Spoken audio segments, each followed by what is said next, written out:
शाम में तो देखें खाना जंगी खत्म हो गई और एक ग्रुप की फतह होगी, लेकिन पाकिस्तान में अजीब तरह की लड़ाई है जो शुरू हुई है और कल से जारी है। कुछ सुन्नी और कुछ शिया भाई आपस में ऐसे लड़ रहे हैं जैसे कोई किसी को मुनाफिक कह रहा है, कोई किसी पे तानेबाजी कर रहा है। सारे खेल में पाकिस्तानी कहाँ से आ गए? इकॉनमी के दुश्मन बने हुए हैं अपोजिशन भी, और इकॉनमी की दुश्मन बनी हुई है हुकूमत भी। तरसीलात ज़र आने नहीं देना चाह रहे एक साइड, दूसरी साइड आईटी के इंफ्रास्ट्रक्चर को खराब कर रही है। अस्सलाम वालेकुम, मैं हूं फ़हीम अहमद। दो बहुत अहम इशू हैं जिनके हवाले से आज बात करनी है। एक तो बड़ा हसास इशू है जिसके हवाले से बहुत कम बात की जाती है, लेकिन जब भी बात की जाती है इस हवाले से कोई तनाज़ा पैदा हो जाता है। लेकिन इस हवाले से बात करना ज़रूरी है क्योंकि इसकी वजह से इंतशार पैदा होता है मुल्क में और एक बेचैनी पैदा होती है। वो ये टॉपिक ये है कि शाम में तो देखें खाना जंगी खत्म हो गई और एक ग्रुप की फतह होगी, लेकिन पाकिस्तान में अजीब तरह की लड़ाई है जो शुरू हुई है और कल से जारी है। मुझे ना कभी कभी हम पाकिस्तानियों की समझ नहीं आती कि इतनी दहाइयों बाद भी हम एक कौम नहीं बन सके। हम एक बाइस किस्म की ओपिनियन रख के एक दूसरे के खिलाफ बुग़्ज़ रखते हैं। हो ये रहा है कि जब से शाम से बशर अल-असद की हुकूमत गई है और एचटीएस की हुकूमत आई है, यार उन्होंने इक़्तिदार पे कब्ज़ा किया है। हमारे सोशल मीडिया पे कुछ सुन्नी और कुछ शिया भाई आपस में ऐसे लड़ रहे हैं जैसे पता नहीं सबसे ज़्यादा किरदार पाकिस्तान का ही था उधर। दोनों एक दूसरे को ताने दे रहे हैं। देखिए वहाँ लड़ाई हुई 2 ग्रोहों के दरमियान। ये बात समझिएगा कि हर इलाके की, हर एरिया की कुछ पॉलिटिकल रियलिटीज़ होती हैं, कुछ पॉलिटिकल फैक्ट्स होते हैं, जिसके मुताबिक वहाँ की जो पॉलिटिकल सिचुएशन है चलती है। शाम में भी ऐसा ही था और हमारा कोई उनसे ताल्लुक बनता नहीं है। उधर ताल्लुक था ईरान का, वहाँ ताल्लुक था तुर्की का, वहाँ रूस का ताल्लुक था और जो अरब कंट्रीज़ हैं कुछ उनका ताल्लुक था। लेकिन हम पता नहीं क्यों अपनी नाक फँसा के और कोई किरदार अदा कर भी नहीं सकते बतौर कंट्री, ना हम कर रहे हैं, लेकिन फिर भी हम एक-दूसरे को कोई किसी को मुनाफिक कह रहा है, कोई किसी पे तानेबाज़ी कर रहा है। यानी कि ऐसी-ऐसी बातें की जा रही हैं कि जो कि करनी भी नहीं चाहिए और बहुत नुकसानदेह होती हैं, जो हार्मनी है लोगों के दरमियान उसकी। एक बात समझें, जब ये जंग हुई तो बशर अल-असद और जो एचटीएस है उनके दरमियान एक इक़्तिदार की जंग थी। इक़्तिदार को बचाने के लिए बशर अल-असद से जो हो सकता है उसने किया। उसमें कुछ ज़्यादतियाँ भी हैं, ये इससे इनकार नहीं किया जा सकता कि उसने इक़्तिदार के साथ चिमटे रहने के लिए बहुत सारी गलतियाँ की और बहुत सारे मुज़ालिम किए, ये हकीकत है। लेकिन जब दूसरी साइड को देखेंगे तो उनके हवाले से भी कुछ ऐसी खबर नहीं आएगी कि जी वो बहुत ही इंसाफ पसंद थे और उन्होंने कुछ गलतियाँ नहीं की।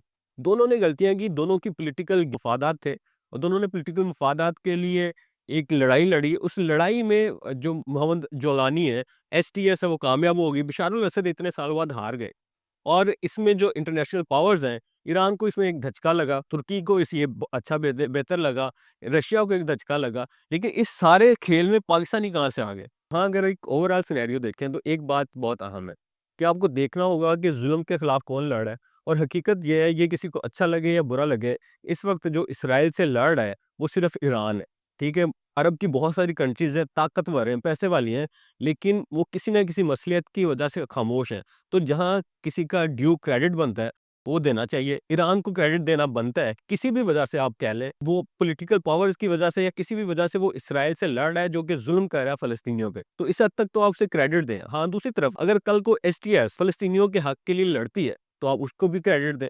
ये जो दरमियान में एक-दूसरे से नफ़रत वाली ये कहाँ से आ जाती है? ये जो फ़ितना फ़साद कायम करने की कोशिश की जाती है, ये कुछ आप यकीन जानें कि कोई भी पढ़ा-लिखा सुन्नी या पढ़ा-लिखा शिया एक-दूसरे के खिलाफ नफ़रत नहीं फैलाएगा।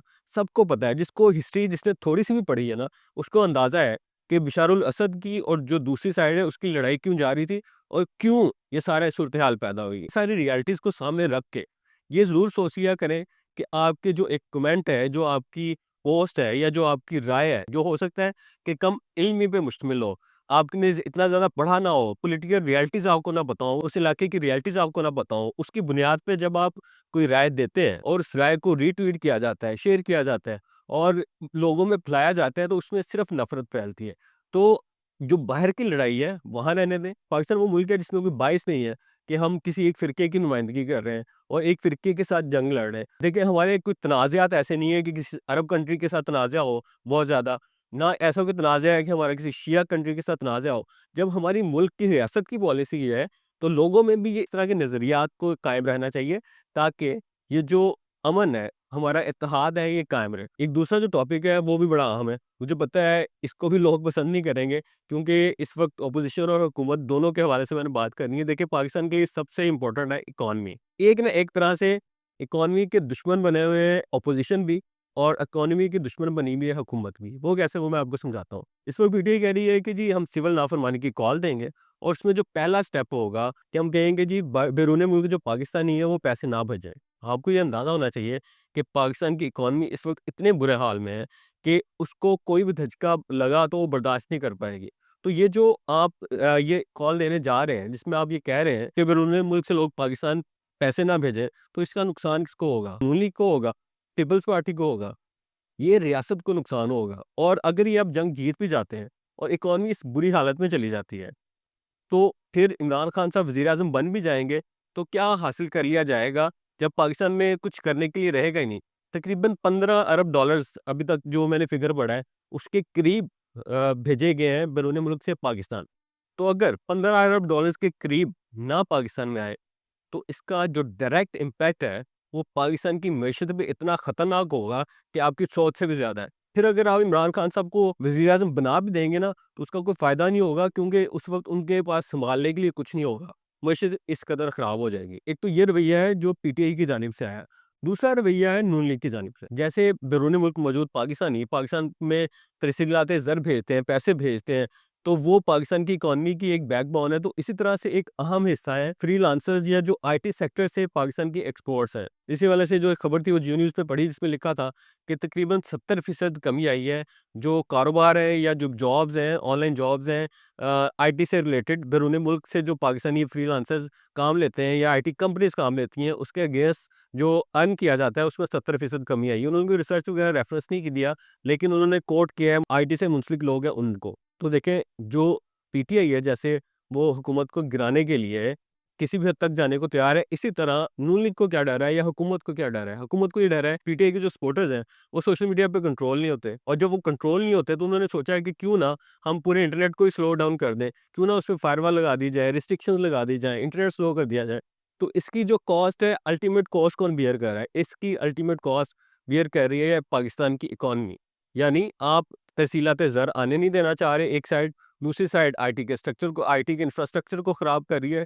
دونوں ملا کے جو نقصان پہنچائیں گی وہ حکومت کو نہیں، وہ عوام کو اور معیشت کو نقصان پہنچائیں گی. تو ان دونوں جو پولیٹیکل ورکرز ہیں یا سپورٹرز ہیں، ان کو یہ ریئلائز کرنا چاہیے اور ان کو پش کرنا چاہیے، اپنی اپنی پارٹیز کو پریشرائز کرنا چاہیے بطور پاکستانی. کسی پارٹی سے منسلک ہو کے کوئی عام کارکن کے نہیں، بطور پاکستانی پش کرنا چاہیے کہ وہ اس طرح کے اقدامات سے دور رہے جس سے ملک کو نقصان پہنچے. یہ دو خبریں تھیں جن کے حوالے سے میں نے بات کرنی تھی. دونوں بہت اہم خبریں ہیں، شاید تھوڑی سی آپ کو بورنگ لگیں لیکن اہم ترین خبریں جس کا ڈائریکٹ امپیکٹ ہم پاکستانیوں پر پڑتا ہے. تو انشاءاللہ اگلی ویڈیو کے ساتھ دوبارہ حاضر ہوں گا نئے کنٹینٹ کے ساتھ. اپنا خیال رکھیے گا. اللہ حافظ.